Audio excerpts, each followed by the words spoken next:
अस्सलाम वालेकुम दोस्तों।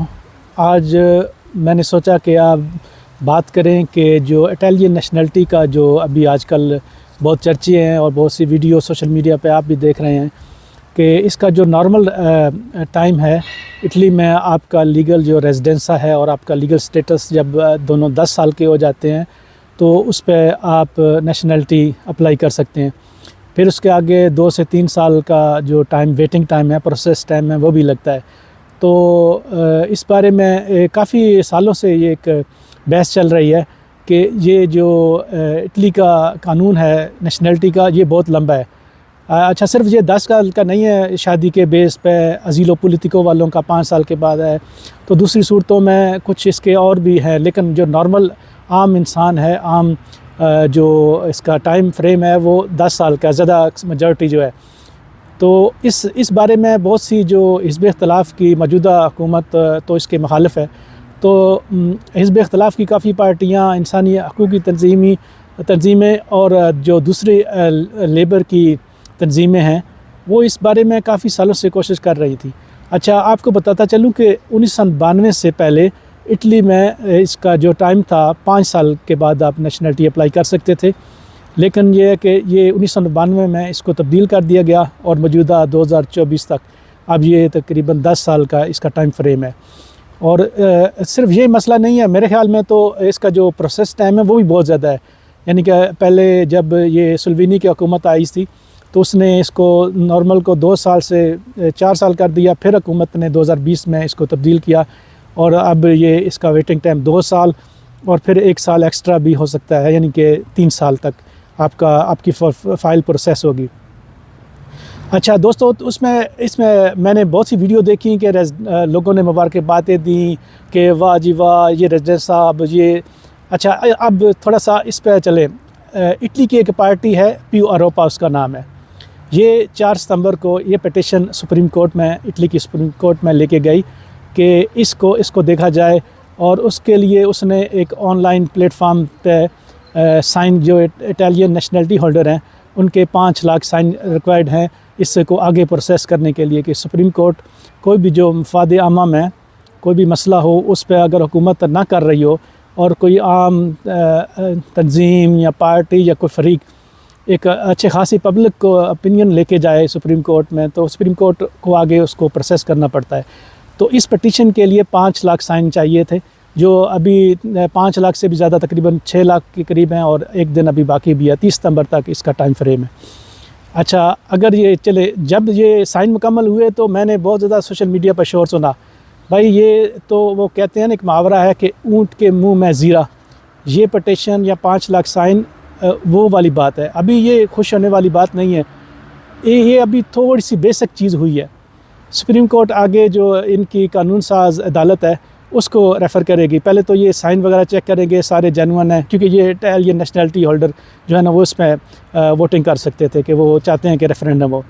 अच्छा, इसके आगे फिर वो जो इनकी कानूनी अदालत है उसमें जाएगा केस और फिर वो देखेंगे और फिर वो रेफ़र करेंगे जो इटली के प्रेसिडेंट है मिस्टर सर्जियो मैत्तारेला।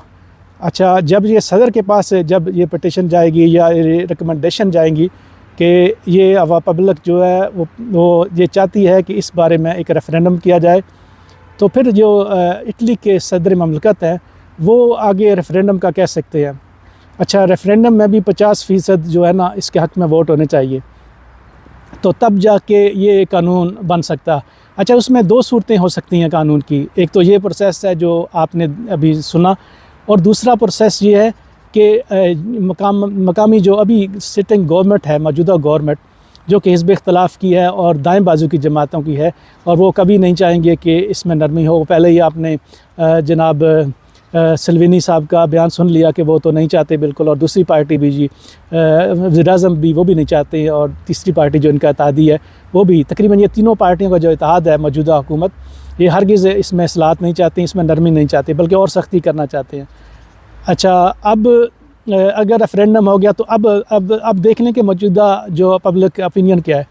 इस वक्त जो लास्ट इलेक्शन हुए थे यूरोपीय यूनियन के, उसमें थोड़ा सा हमें उम्मीद की किरण लगी है कि तकरीबन जो पीडी पार्टी है वो थोड़ी सी, क्योंकि वो थोड़ी हम उसको पसंद करते हैं ज़्यादा, जो फॉरेनर हैं, तो उसने थोड़े से वोट ज़्यादा लिए हैं, तो इसमें थोड़ी सी उम्मीद की किरण है। लेकिन मेरी ज़ाती राय में अगर ये पब्लिक का जो मूड है अभी इटालियन का फॉरेनर के बारे में, वो कोई मुझे अच्छा नहीं लगता।